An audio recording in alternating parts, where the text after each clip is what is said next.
kalpa chu fakin ka choi moyang min tlan tu ani fangin la ka sa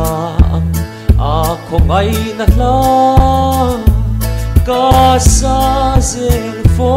fang na ka sual zong zong ama min laksa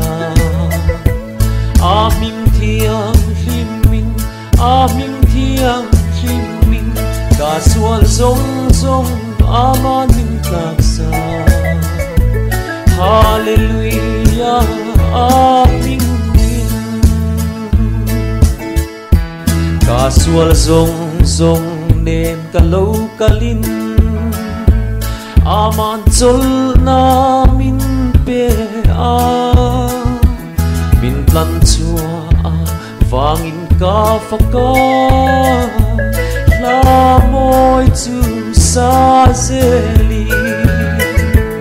ka sual zong zong aman min laksa aming thiang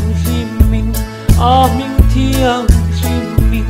ka sual zong zong ama min laksa hallelujah aming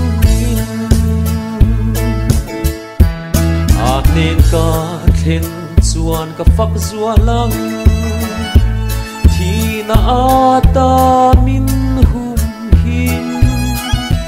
ka fak fovang a chatuan thlengin ka fak to theilova ka sual zong zong aman min laksa aming thiang hlimin aming thiang hlimin ka sual zong zong aman min laksa hallelujah aming po a zong tu tan mun na om a tu a piang lo kan ru lom na fam kim chu da in na o lo min i sayang ka sual zong zong aman min laksa aming thiang aming thiang hlimin ka sual zong zong aman min laksa hallelujah aming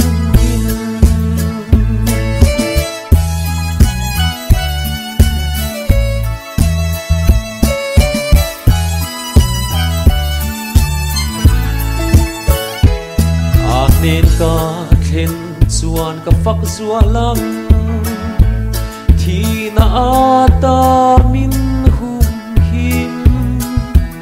ka fak fovang a chatuan thlengin ka fak to theilova ka sual zong zong ama min laksa aming thiang hlimin aming thiang hlimin ka sual zong zong aman min laksa hallelujah aming